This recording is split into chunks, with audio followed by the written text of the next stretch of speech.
Thank you, Mr. Chairman. Thank you, General, for being here today, and thank you for your willingness to continue your service to this country. I'd like to welcome your family as well. Madam, it's nice to see you here, and I know the sacrifices that you and your family make on behalf of this country as well. Thank you.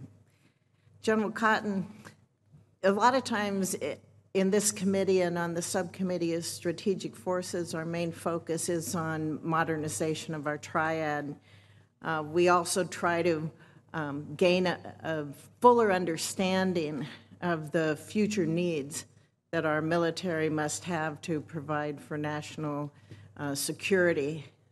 And we talk about things like STRATCOM and the need that commanders such as yourself will have to provide options to the President when or if you are ever in that position. The more options you can present, the better for the security of this country, the better for the people of this country.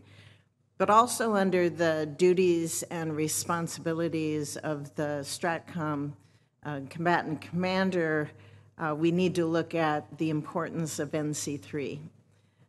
We have to look at the NNSA's supporting infrastructure as well.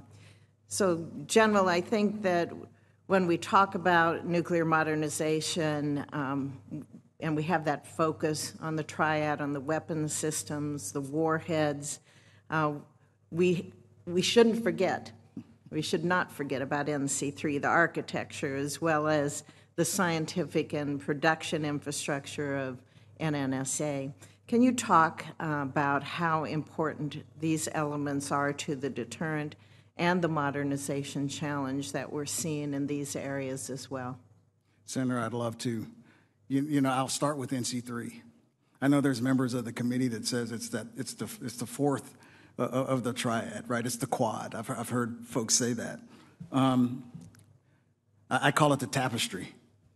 In my opening statement, you heard me discuss and talk about it is just as important as the platforms that we're talking about modernizing, and that is absolutely true.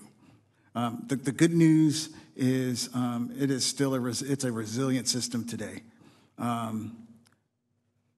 What I like having over 36 years in this business is the conversations that people like yourself and others also see it as just as important as the weapon systems that we often talk about.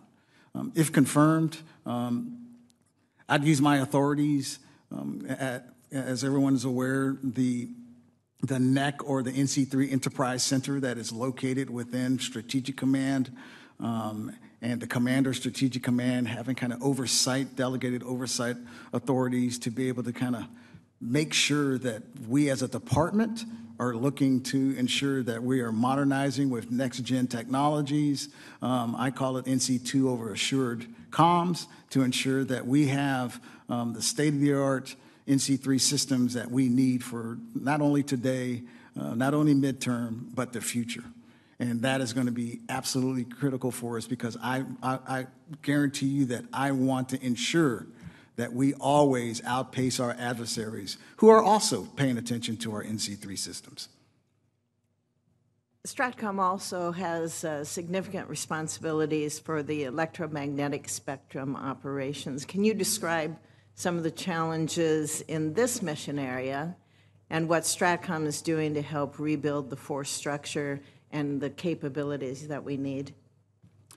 Yes, ma'am. So from my vantage point as a Joint Forces Air Component Commander, I can only give my vantage of what I have on the Air Force side of the house. If confirmed, I would like to make an assessment on the entire portfolio. But from our vantage point, I think we're a little behind. And I don't think I know we're behind, but the good news is I know that we're working to try to close the gap on us not paying attention to EMS for decades. So if confirmed, that would be one of the things that would be on the plate that I would absolutely want to assess and be the greatest advocate that I could be as the commander of STRATCOM in ensuring that we have the not pace our adversaries, but lead our adversaries in that domain. Okay, thank you. I was going to ask you about also as critics portray our nuclear deterrence as a relic of the Cold War, but I will send that to you in a written question. Thank you. Thank you, Senator Mr. Chair. Fisher. Senator